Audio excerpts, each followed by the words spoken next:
The Forgotten Friend, the Saga of Floki, Builder of Dreams. Chapter 1.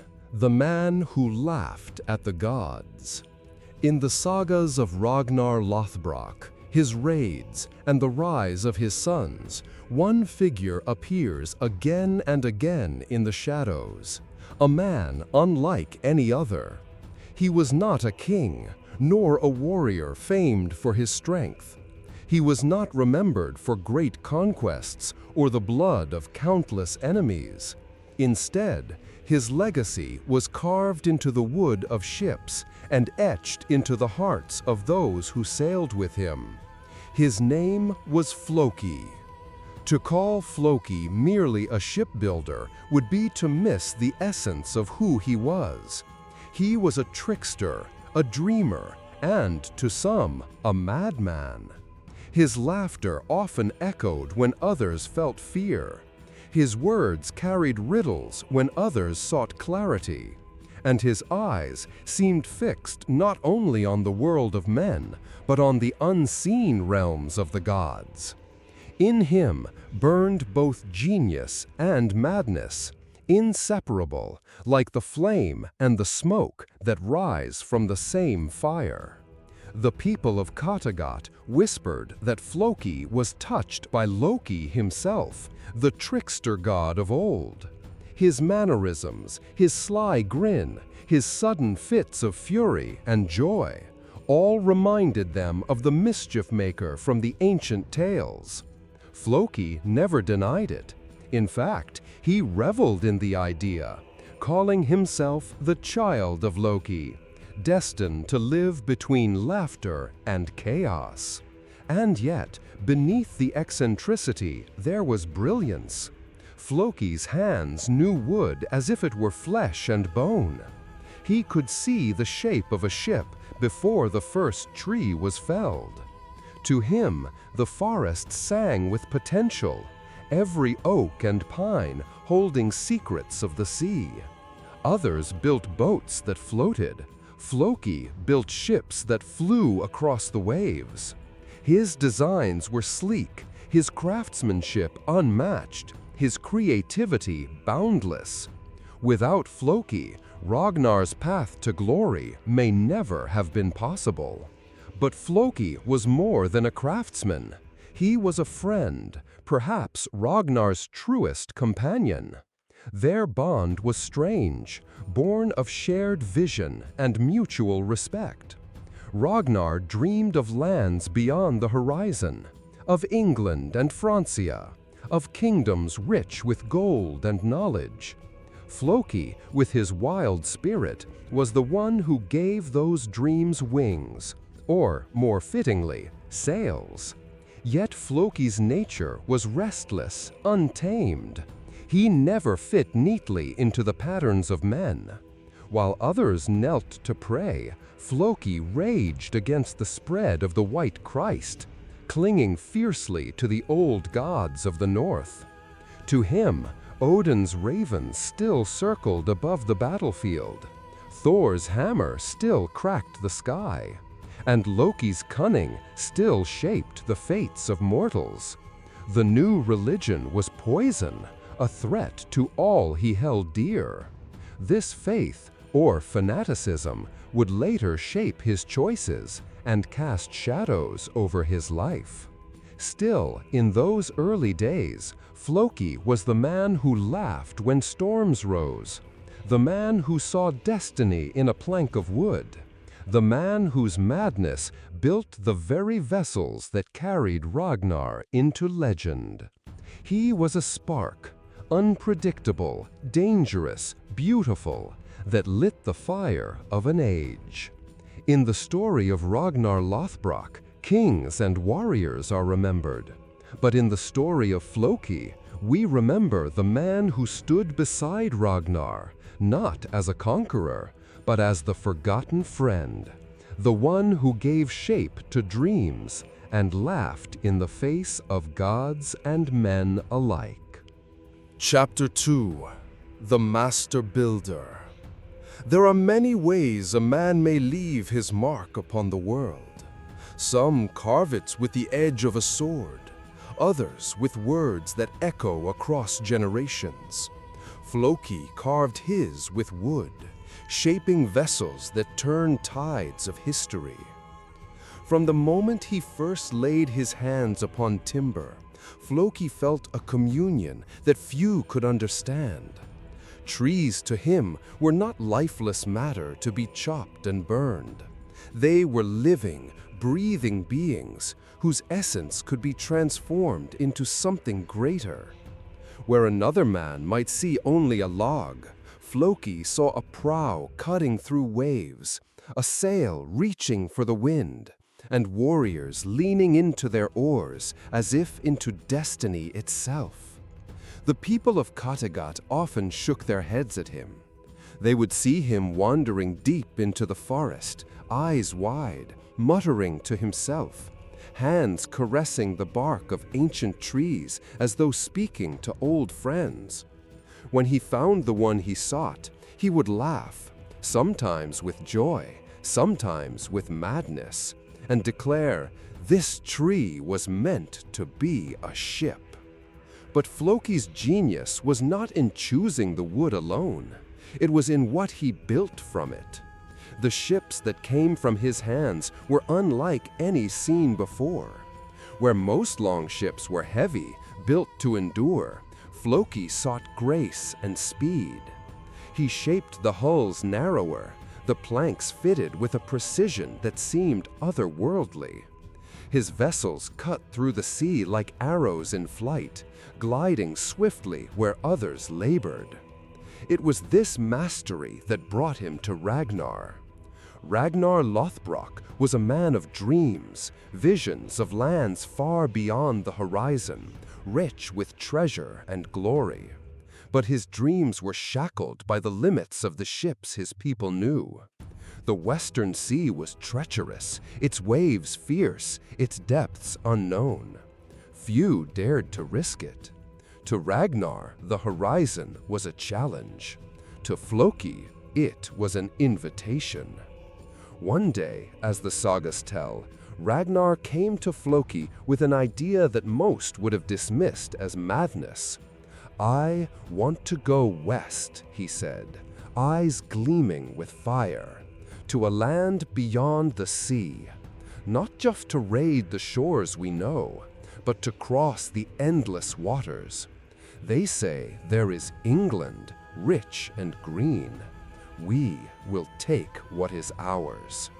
Many laughed, but Floki did not laugh at him. He laughed with joy, because in Ragnar he saw a kindred spirit, another man touched by something beyond the ordinary. "Then we must build a ship worthy of such a voyage," Floki declared.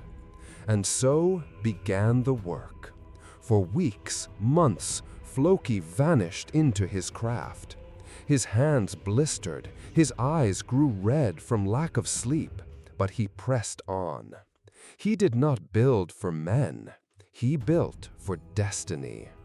Each plank was shaped with care, each joint sealed with tar and prayers to the old gods. His wife, Helga, brought him food he often forgot to eat, smiling at the madness that consumed him. She loved him despite his wildness, perhaps even because of it. At last, the ship was ready. Sleek and beautiful, it rested on the shore like a predator waiting to strike. Its prow rose like the head of a dragon, carved with intricate runes that seemed to whisper protection from the gods.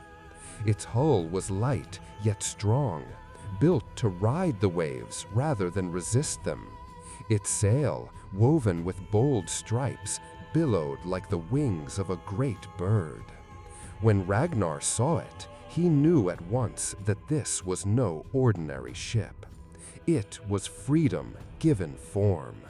It was the answer to his dreams. The people gathered as the ship was launched, sliding into the water with a grace that drew gasps from the crowd. It floated effortlessly, as though eager to embrace the sea. Floki laughed, clapping his hands, leaping about like a child, shouting, "She lives! She lives!"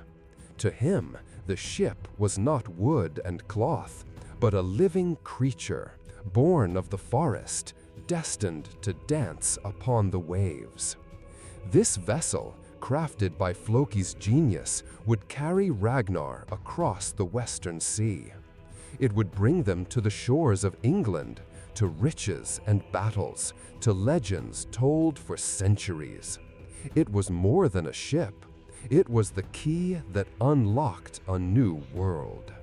Without Floki, there might have been no westward journey, no great raids, no sagas sung of Ragnar Lothbrok. And yet, Floki asked for no crown, no glory.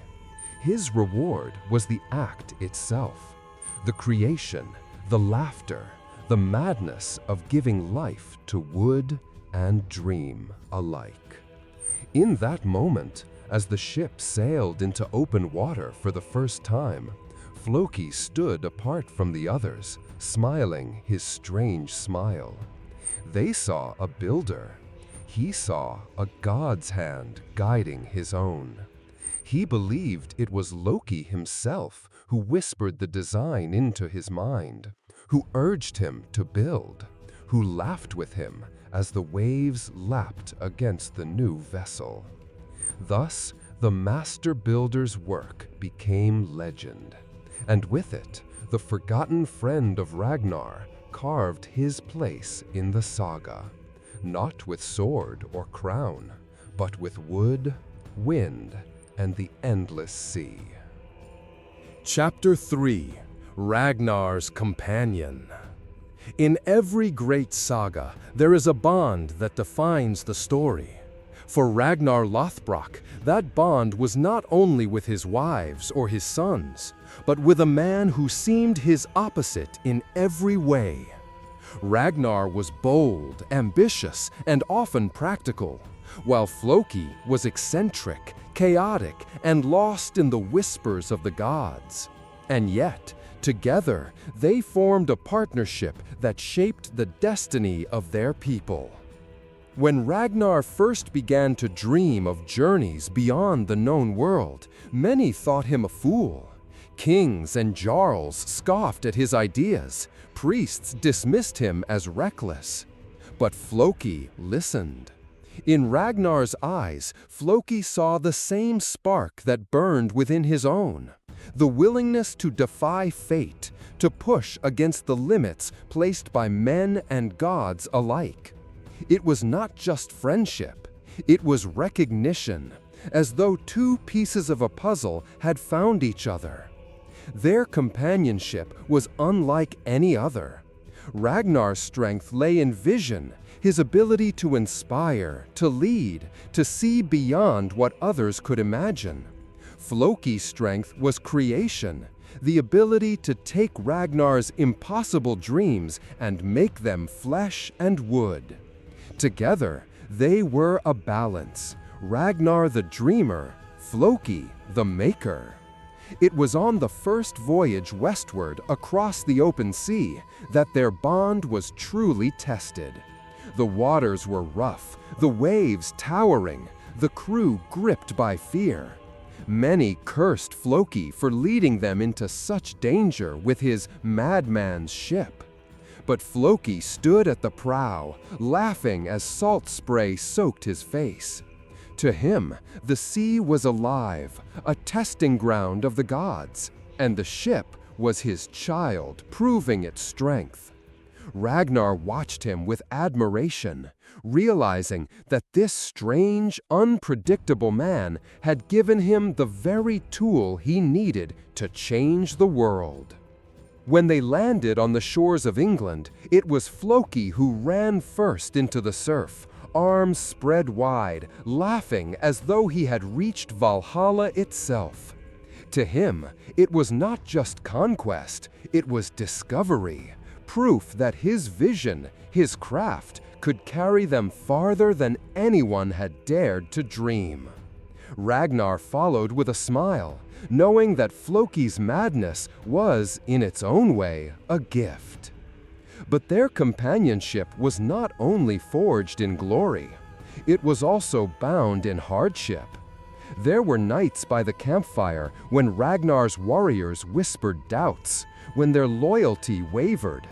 In those moments, Floki was there, whispering to Ragnar, reminding him of his destiny, of the gods who watched over them. Though Floki was no great warrior compared to the others, his presence gave Ragnar strength. He was a jester, a prophet, and a builder all in one. Unpredictable, but utterly loyal. Their bond extended beyond war and raids. When Ragnar returned home, it was Floki who stood beside him in the great hall, mocking those who doubted him, laughing at their fear. When Ragnar dreamed aloud of more, of greater journeys, it was Floki who nodded with wide eyes, already envisioning the ships that would carry them there. And when Ragnar fell into despair, burdened by responsibility and betrayal, it was Floki's strange humor and devotion that lifted him, if only for a moment. Yet beneath the laughter and loyalty, there was always a shadow. Floki's love for Ragnar bordered on worship, and worship is a dangerous thing. It carried with it not only devotion, but jealousy and fear. Ragnar's growing fame, the arrival of new companions like Athelstan, and the shifting tides of power, all of these would test Floki's heart. For now, though, in the early days of their saga, they were inseparable. The people of Kattegat told stories of the two friends as though they were brothers. Ragnar, the daring warrior, destined to become a king. Floki, the trickster and builder, whose ships carved paths across unknown seas. Their laughter was heard together, their names spoken together, their victories won side by side. And so, the saga of Ragnar Lothbrok cannot be told without the saga of Floki. For every raid, every conquest, every step toward legend, there was the mad builder at his side, laughing at the storm, whispering to the gods, and reminding Ragnar that dreams were not meant to remain as dreams. It was said that when Ragnar stood upon the prow of his ship, staring into the horizon, Floki stood just behind him, grinning as though he already knew what fate awaited them both. Perhaps he did. Perhaps, in his madness, he saw further than any seer. For Floki's bond with Ragnar was not only of friendship, but of destiny. And destiny is rarely kind. But in those first years, when the seas opened before them and England lay waiting, Ragnar and Floki were companions in every sense. A dreamer and a trickster, a king and a madman. Together, they changed the world. Chapter 4. The Trickster's Heart, His Laughter, and His Strange Communion with the Gods. Floki was not merely a trickster or a builder of ships. Beneath the wild grin and the wide wandering eyes, there beat a heart that longed for something quieter, gentler, something that only one person in his life seemed able to give. Her name was Helga. Helga was unlike anyone else in Kattegat. Where others mocked or feared Floki's eccentric ways, she smiled. Where others called him a madman, she saw the beauty in his strangeness. She was calm where he was chaos, patient where he was restless. To the world, they seemed a mismatched pair. The builder touched by the gods, and the gentle woman who followed him faithfully. Yet to those who looked closer, their love was as strong as the ships he carved. When Floki worked in the forests, muttering to trees and laughing at unseen jokes whispered by Loki, Helga often trailed behind him. She would sit nearby, weaving or simply watching, her presence anchoring him in the world of men when his mind threatened to drift too far into the realms of gods. When his hands blistered from shaping planks, she was the one to bind them. When he forgot to eat, she placed food in his hands. She never demanded he be something he was not. She simply loved him as he was, strange, brilliant, flawed. Floki himself often marveled at her devotion. "Why do you stay with me?" he once asked, half in jest, half in wonder. "You could have a man who is sane, who does not laugh at storms or whisper to wood." Helga only smiled and said, "Because your madness is beautiful, and because the gods gave me you." Their bond gave Floki something rare, peace. In the quiet of their home, with Helga by his side, the trickster's heart softened. He laughed not at storms, but at the small joys of life, at the way her hair fell across her face, at the way their daughter Angrboda giggled when he carved little toys for her. He named their child after one of Loki's monstrous children in the old tales, a choice that made others uneasy. But to Floki, it was perfect. His family was part of his myth, part of his connection to the gods. Yet happiness for men like Floki never lasts. The same fire that made him a genius also made him unstable. His devotion to the old gods grew fiercer with every passing year, and with it came conflict. He looked at the spread of Christianity, embodied in Athelstan, Ragnar's friend, with rage and fear. To Floki, this new faith was a poison that would destroy their people. Where Helga saw a chance for peace, Floki saw betrayal of everything sacred. Still, Helga remained patient. Even as his jealousy grew, even as he raged at Ragnar's affection for Athelstan, Helga held him when his anger turned to tears. She did not excuse his flaws, but she loved him through them. To her, Floki was not only the builder of ships, but the man who danced with their daughter by firelight, who spoke of gods as though they sat beside him, who laughed in ways that made life brighter, even in the darkest times. It was Helga who gave balance to the trickster's heart. Without her, Floki might have vanished completely into madness. With her, he remained tethered, if only just, to the mortal world. Their love was fragile yet enduring, a thread of humanity in a man who often seemed more myth than flesh. But fate is cruel, and the gods, whom Floki worshipped so fervently, demand sacrifices from those they favor. His devotion to Ragnar, his jealousy of Athelstan, his loyalty to the old ways, all would one day lead him into choices that would break not only his bond with Ragnar, but also his bond with Helga. In time, even the trickster's heart would taste the bitterness of loss. For now, though, in those days when the world still seemed full of promise, Floki's laughter often mingled with Helga's softer voice, and the halls of Kattegat knew joy. Their little family was a reminder that even the strangest souls may find love, that even the maddest builders may find someone who sees the beauty in their chaos. And in this love, however fleeting, Floki found a reason not only to build ships for conquest, but to build a life, however fragile, for himself and those he cherished. Chapter 5. The Shadow of Jealousy. Floki's laughter had always been strange, a sound that unsettled as much as it amused. But as the years passed and Ragnar's fame grew, that laughter began to carry a sharper edge. For Floki, his friendship with Ragnar was more than loyalty. It was devotion, even worship. Ragnar was his king, his brother, his other half, in a world that often misunderstood him.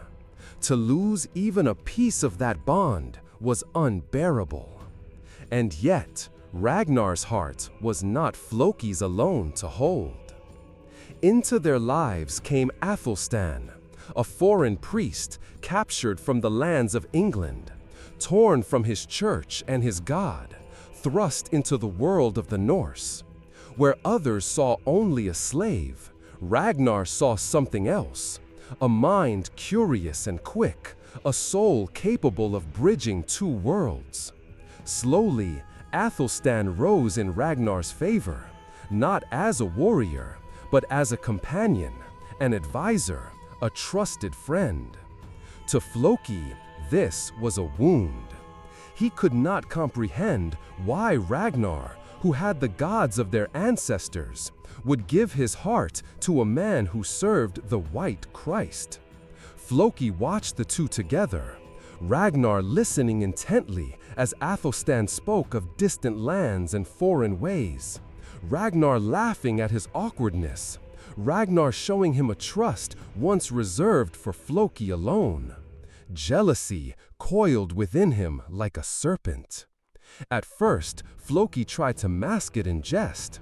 He mocked Athelstan with his crooked grin, calling him a soft priest, a lamb among wolves. But his laughter was bitter, and beneath it lay real hatred. For Floki, this was not only about friendship, it was about faith. He believed with all his being that the old gods were the only true power. Every plank he shaped, every ship he built, was an offering to Odin, Thor, and Loki. To see Ragnar drawn toward the teachings of the Christian God was, in Floki's eyes, a betrayal, not just of him, but of their entire people. Helga saw the change in him. She urged patience, reminding him that Ragnar's curiosity did not mean rejection of their gods. But Floki's heart was restless. His love for Ragnar was fierce, almost possessive, and Athelstan's presence gnawed at him. He began to see the priest as a shadow creeping into his place, whispering foreign words into Ragnar's ear, poisoning him with strange ideas. The more Ragnar trusted Athelstan, the more Floki's laughter turned to silence. He lingered at the edges of gatherings, his sharp eyes watching, his mind racing with doubts. He began to hear whispers not only from men, but from the gods, or so he believed. Loki, he thought, spoke to him in dreams, warning him of the white Christ, telling him that Athelstan was a danger to their way of life. Whether it was madness, vision, or both, Floki took it as truth. His jealousy was not only personal, but spiritual. It was as if Athelstan stood between him and the gods, a foreign priest daring to challenge the very foundation of Floki's soul. And so, jealousy became resentment, and resentment became hatred. Yet, for all his anger, Floki did not abandon Ragnar. He could not. His devotion was too deep, his loyalty too ingrained. Instead, he carried his pain silently, letting it twist within him like a knife. He laughed less, muttered more, and his eyes grew darker. When others looked at him, they saw a man whose brilliance had not dimmed, but whose joy was now shadowed by something far more dangerous. There were moments when his love for Ragnar and his hatred for Athelstan clashed so fiercely that Floki himself seemed torn apart. At times, he longed to strike the priest down, to rid himself of the shadow.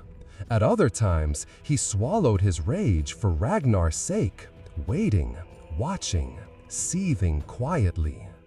And through it all, Helga stood by him. Her patience stretched thin but unbroken. She reminded him of his gifts, of the ships he had built, of the family they shared. She urged him not to let jealousy consume her. But Floki's heart was not easily soothed. He was too wild, too passionate, too bound to the gods and to Ragnar to simply let go. Thus, the shadow of jealousy grew. It seeped into his thoughts, coloring his every glance at Athelstan, poisoning his laughter, twisting his devotion into obsession.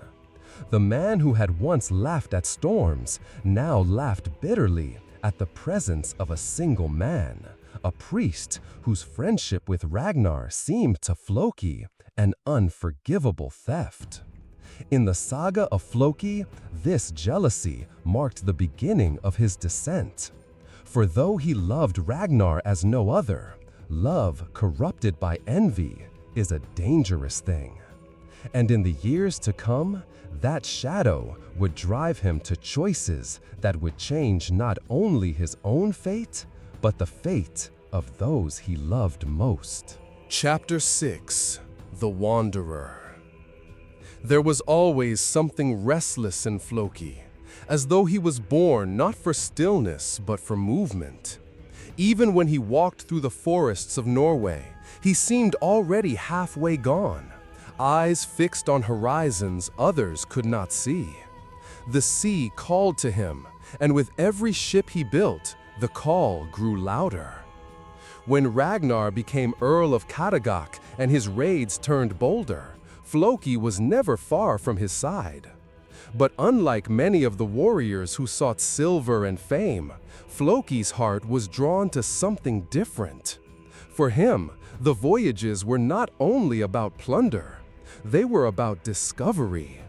The unknown lands, the endless waters, the thrill of stepping onto a shore no Norseman had seen before. These were the treasures Floki sought. On the first great raid into England, while others fought and took spoils, Floki wandered the fields, touching the strange crops, staring at the stone churches that rose like mountains built by men. He ran his hands along the walls, muttering about the white Christ and shaking his head in disbelief at how such people could build so differently. To him, every voyage was a story written by the gods, and he was eager to read it. He fought, of course, when he had to. His axe was swift, his madness fierce, and many enemies fell to his blows. Yet his true victories were not counted in the dead, but in the sights he carried back in his memory. While others boasted of silver, Floki spoke of rivers wider than fjords, forests darker than home, and skies that seemed to stretch forever. As the years passed, his wanderings grew. Beyond England, he joined Ragnar's sons and other leaders on journeys to Francia, where great cities rose with walls higher than anything the Northmen had known.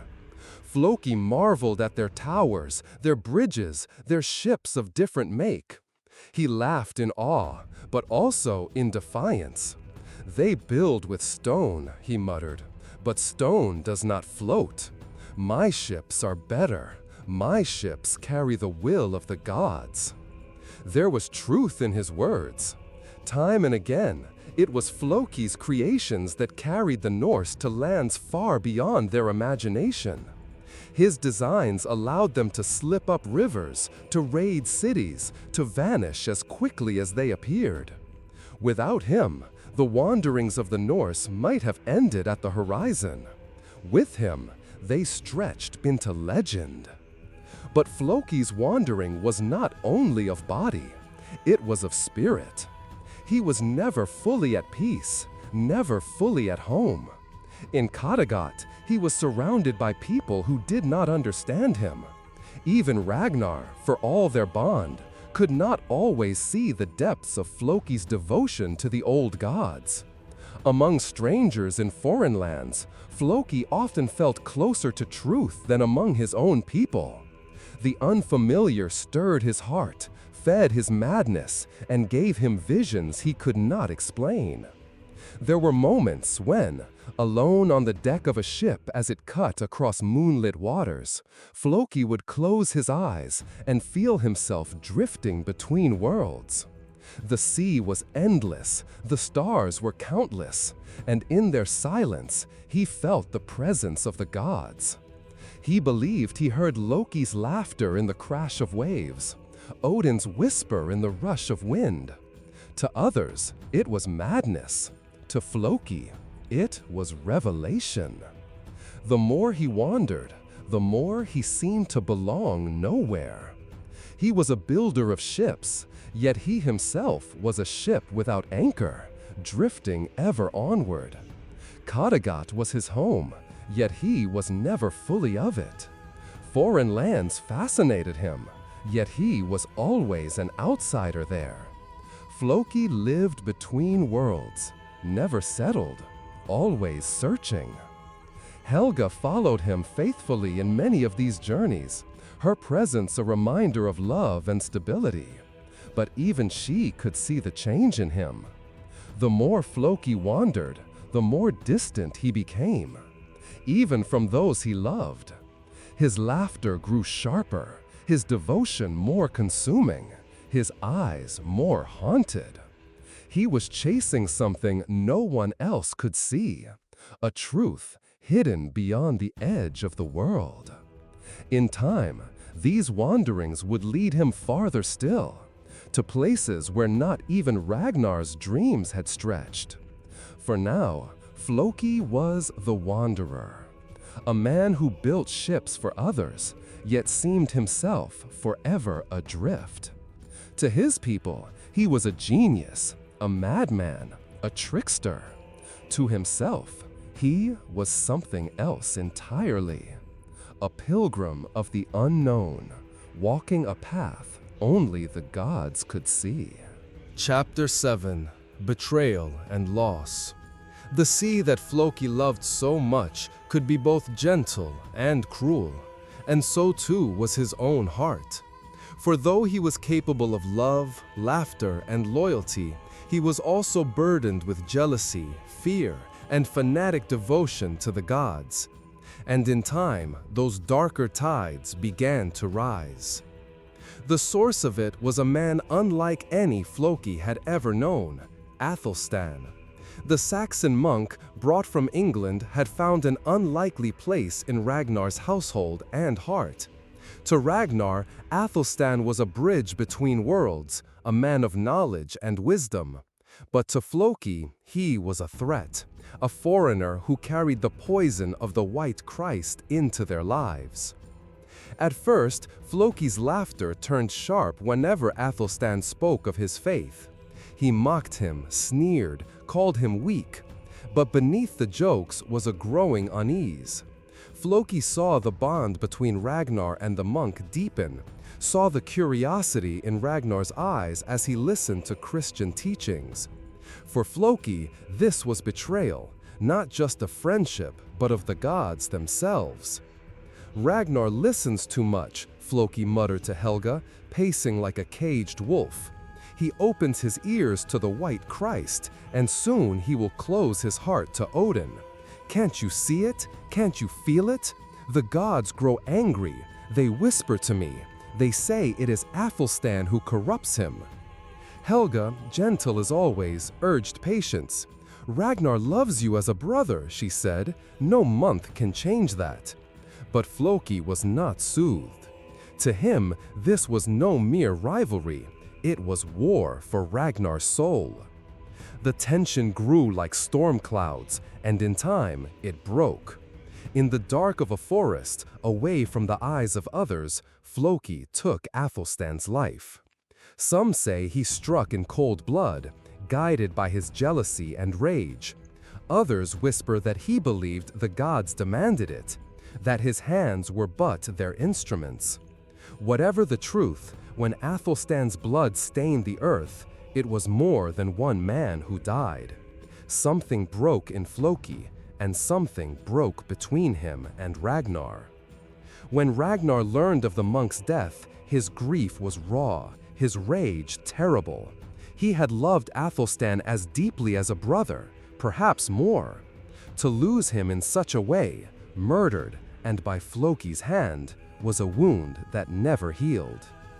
The bond that had carried Floki and Ragnar through so many storms began to unravel. Where once there was laughter, now there was silence. Where once there was trust, now there was suspicion. Floki tried to justify himself, tried to say he had acted for the gods. "I did it for you, Ragnar," he pleaded. "I did it for us all." The white Christ was stealing you away." But Ragnar would not be moved. His eyes, once full of warmth for his strange companion, grew cold. Floki had not saved him, Floki had taken from him. The cost of that act weighed heavy, heavier still when Helga and their child suffered for his choices. Though Helga stood by him, her heart was torn. She loved Floki, but she could not love the pain his actions brought. The gods he worshipped so fiercely seemed to demand sacrifice after sacrifice, until it was not only enemies, but loved ones who paid the price. Floki's laughter grew hollow. His eyes, once bright with mischief, dimmed with guilt and sorrow. He had wanted to be the gods' chosen, their vessel upon the earth. But what did it bring him? Not glory, not joy, but the slow crumbling of everything he held dear. And yet, even in his despair, Floki could not let go. He clung to the belief that he was special, that his visions, his madness, his laughter were signs of divine purpose. If he suffered, it was because the gods willed it. If he lost Ragnar's friendship, it was because the path of faith demanded it. If Helga wept, it was because the gods tested them both. Still, the pain was real, the loss was sharp. Ragnar had been more than a friend. He had been Floki's other half, the anchor to his madness, the brother who had given his life meaning. Without that bond, Floki was adrift. And so began the hardest chapter of his life. Betrayal of his brother, loss of trust, loss of love. The trickster who once laughed at the gods, now laughed at himself. A broken sound carried away by the wind. He had killed for the gods, but in doing so, he had killed a part of himself. Chapter 8: The Island of Mystery. The years after Ragnar's fall left Floki hollow. He had lost his brother, his friend, the one man who bound his madness to the world of men. Helga tried to be his anchor, but even she could not hold him steady as the storms of guilt and grief raged. His laughter, once wild and mischievous, turned bitter. His eyes grew haunted, staring not at people, but at visions only he could see. The old gods still whispered to him, or perhaps it was only the echo of his own mind. Either way, Floki believed.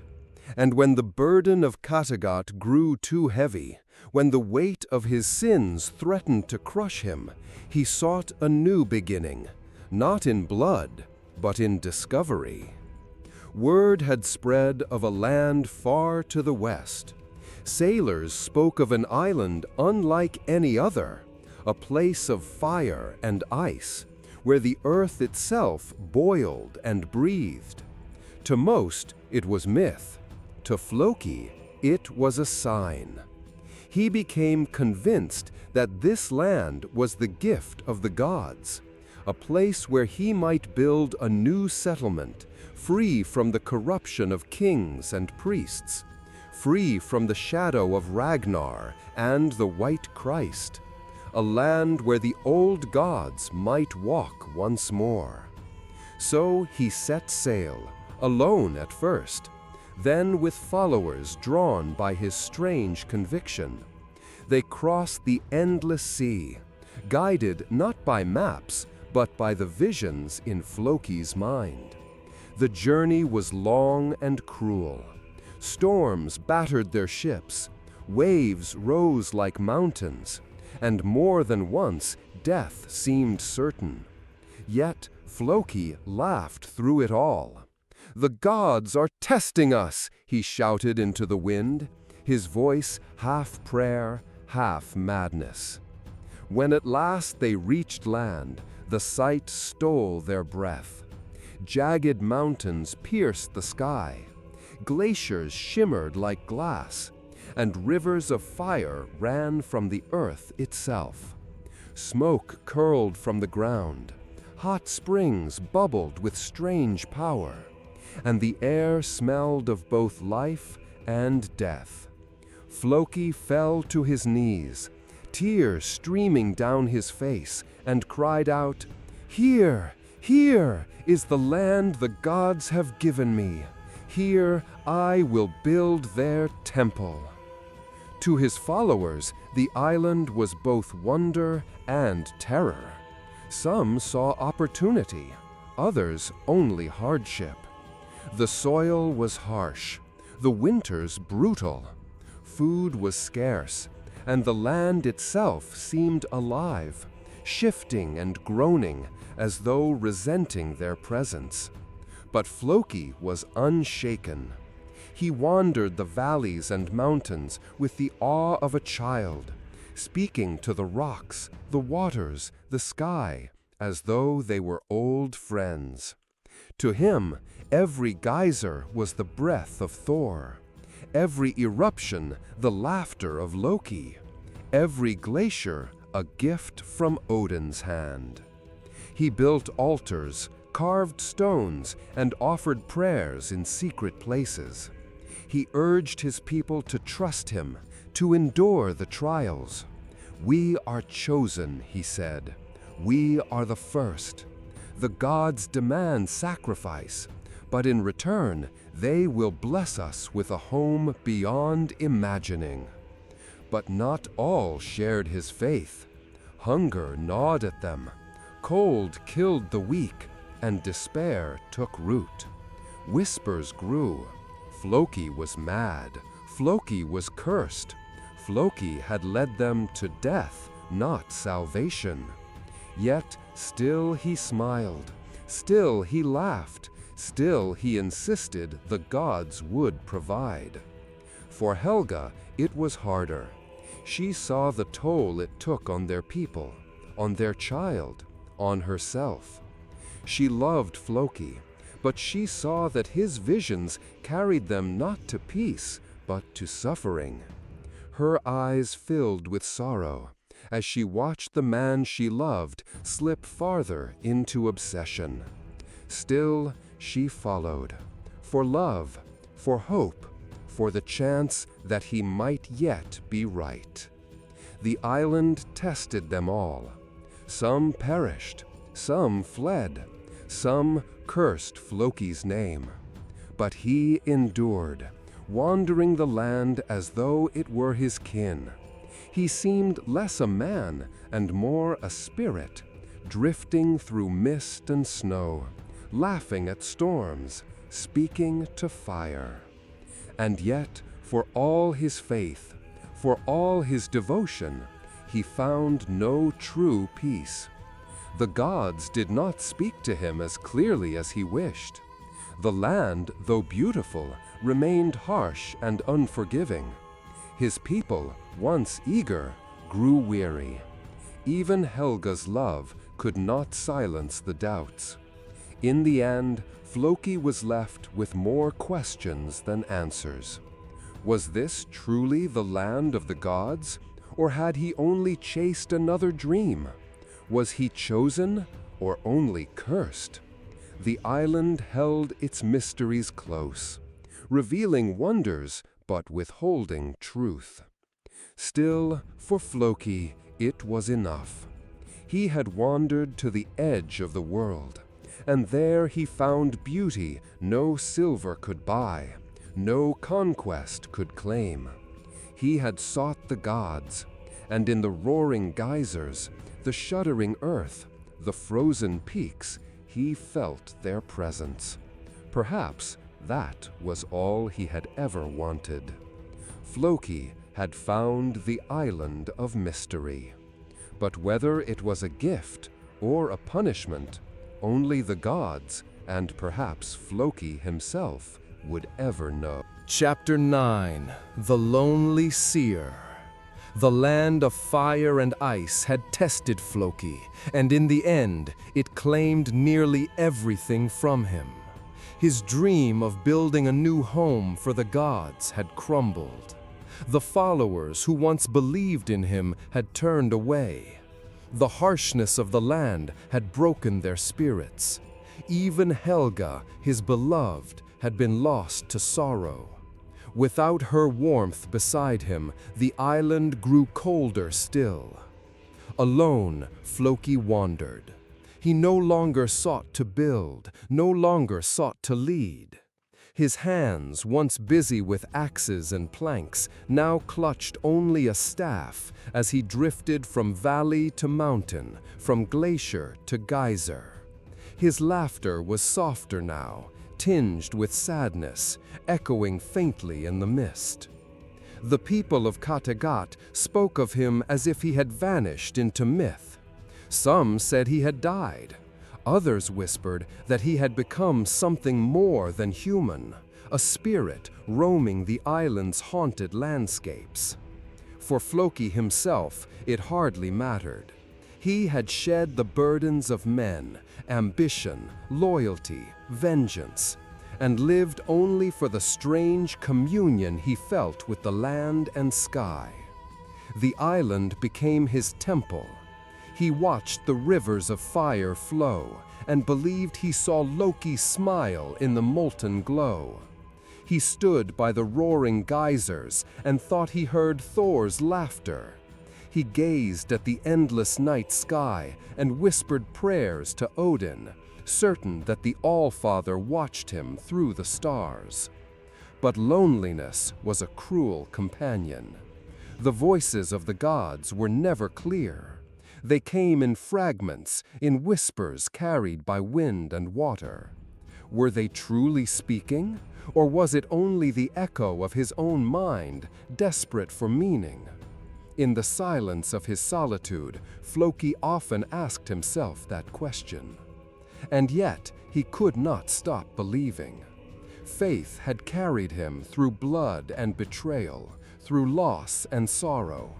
It was all he had left. Without it, he was nothing. With it, he was chosen, even if his path led only to emptiness. He became a seer in his own way, not bound to any throne room, not visited by kings, but a wanderer who read omens in smoke and stone. His eyes grew distant, his voice low, his words tangled with riddles. The few who ever glimpsed him in those years spoke of a man transformed, more spirit than flesh. His laughter, when it came, sounded like it belonged to another world. Some say he found caves deep within the mountains where the earth wept with water and fire. There he carved runes into the stone, leaving prayers no one would ever read. Others say he walked into the glaciers and was swallowed by the ice, his body preserved like an offering to the gods. Still others believe he simply vanished, carried away by the land itself, absorbed into the mystery he had sought his whole life. For Floki, the end was not an ending, but a passage. He had always been more wanderer than settler, more dreamer than man. To die alone in the land of the gods was not tragedy. It was fulfillment. He had walked farther than any, laughed louder than most, and built ships that carried his people to glory. He had loved and lost, betrayed and been betrayed, but through it all, he had remained himself. Floki, the trickster, the madman, the chosen. Perhaps in those final days, he found peace. Perhaps as he lay beneath the stars, he finally heard the gods clearly. Their voices no longer whispers, but thunder, welcoming him home. And so the lonely seer faded from the world of men. But his story, like the ships he built, continued to sail across time.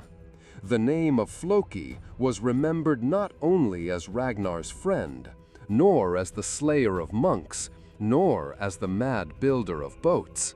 He was remembered as the man who laughed at the gods, who chased them to the ends of the earth, and who may have found them there. Epilogue: The Legacy of Floki. Long after Floki vanished into the land of fire and ice, his name lingered. Among the Norse, his story was whispered by firelight, carried across mead halls and remembered in sagas.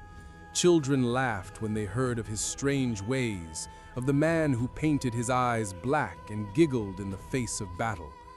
Warriors honored him for the ships that bore them to glory, and the wise spoke of him in hushed tones, as a man who walked closer to the gods than any other. Ragnar was remembered as a king, Bjorn as a great warrior, Ivar as a ruthless strategist. But Floki's place was different. He was not a ruler nor a conqueror. He was something harder to define: a trickster, a builder, a dreamer, a madman. To some, he was a warning, a man whose faith and obsessions consumed him. To others, he was a prophet, one who saw truths hidden from ordinary men. The ships he built endured long after his hands were gone. Their designs spread across the north, carrying raiders, traders, and settlers to distant shores. Without Floki, the Viking Age might never have reached so far, for it was his craft that made oceans into rivers and horizons into gateways. Every time a Norse ship cut across the sea, it carried a fragment of Floki's genius, his laughter echoing in the creak of wood and the slap of waves. But his legacy was not only wood and nails. It was the reminder that the line between madness and vision is thin. Floki walked that line his whole life, stumbling, falling, rising again. He loved deeply, yet hurt those closest to him. He served the gods with fierce devotion, yet questioned them in his darkest hours. He sought meaning beyond the world of men, and in doing so became more legend than man. In later tales, some said Floki did not die at all. They claimed he became one with the land of Iceland, his spirit bound to its fire and ice. The geysers were his laughter, the mountains his silence, the rivers his tears.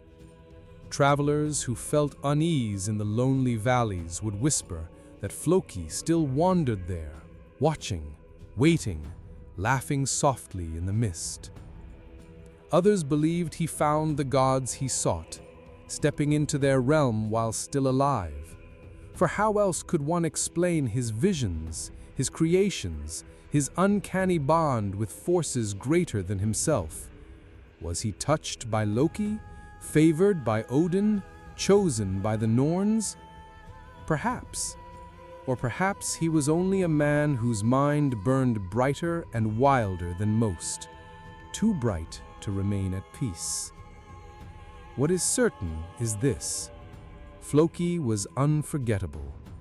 He was the friend who stood at Ragnar's side when the world was young and wild. He was the builder who gave wings to the Norse. He was the wanderer who sought the edge of the earth. And he was the lonely seer who laughed and wept in equal measure, forever caught between men and gods. In every age there are those who rule, those who fight, and those who dream. Floki was the dreamer, and, like all dreamers, he paid a heavy price. Yet without dreamers, there are no voyages, no discoveries, no legends. His was a life of contradictions, of triumph and tragedy, of love and loss. But above all, it was a life that dared to reach farther, to see more, to believe when others doubted. And so, when the sagas are sung, when the names of Ragnar, Bjorn, and Ivar echo through the halls, there is always another name, spoken with a smile, sometimes with a shiver. Floki, the forgotten friend, the trickster, the builder of dreams. He lived as he died, chasing the laughter of the gods, certain that beyond the veil of the world lay a truth worth seeking. Whether he found it or not, only the gods know. But for those who remember, Floki's journey reminds us of a simple truth, that even madness has its place in the story of men, and that sometimes it is the mad who see furthest.